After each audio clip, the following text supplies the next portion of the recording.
Hello and welcome back to Belmont Bunch. Tonight, not today. Tonight, a little bit behind on the Rangers review. I had softball, so I only caught the first period, so I caught as much as I wanted to.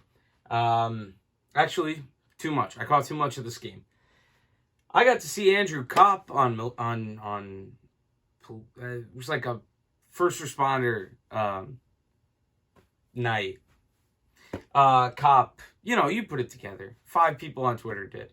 So the Isles lose behind the might of the Kopps. The Isles were sloppier than they've been most of the season. Had a few, all 3 of the goals in the first period. Nice Panarin assists.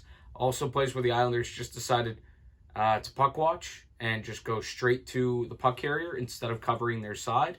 I have not been too hard on Zach Parise in a while, but Zach Parise, I believe it was on the second goal, the Islanders had 4 guys in the slot. Zach Parise left the backside, left it wide open, just decided to skate towards the puck carrier and just opened it up to the back post for Andrew Kopp. That was his 20th. Same thing, similar thing. I believe it was Dobson got caught out on the third goal. Dobson too far up the ice pinching. He's got Chara back, so he's got no one back. So Dobson lost a puck battle at the blue line, at his own blue line, and then got back but didn't tie up Andrew Kopp for the hat-trick goal. So, look, I've said I'd like Noah Dobson to be a little bit better in his own zone. I think that could be controversial this year because of the step he's taken in the offensive zone.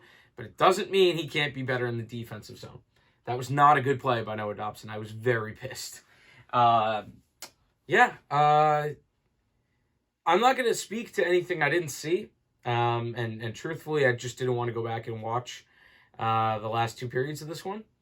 It is great to see Brock Nelson continue. And I really, really hope he can eke 40 in.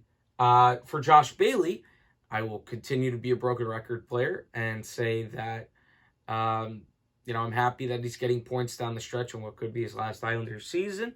And I think at this point, it probably doesn't impact trade value too much in terms of, well, we're going to have to give away a draft pick probably either way.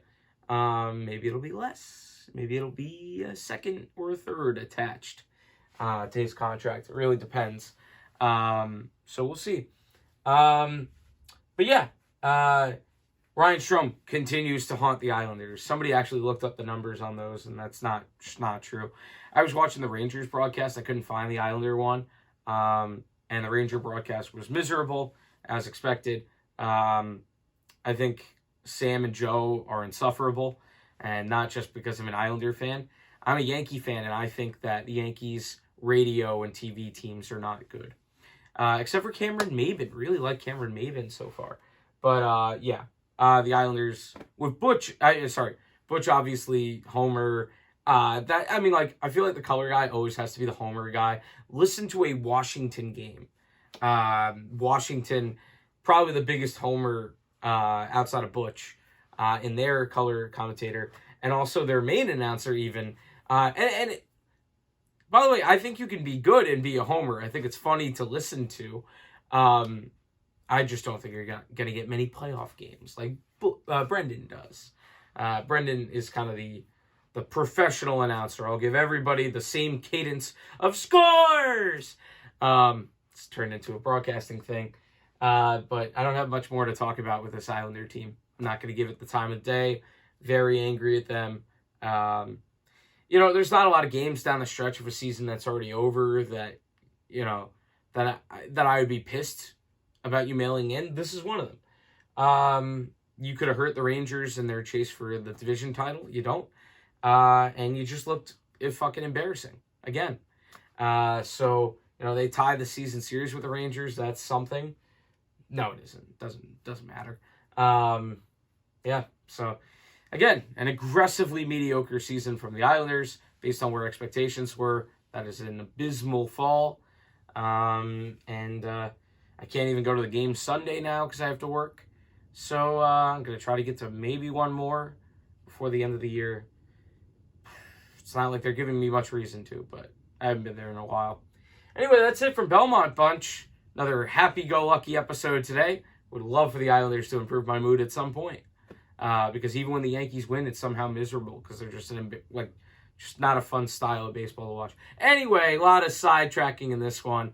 We'll see you next time from Belmont Bunch. Goodbye.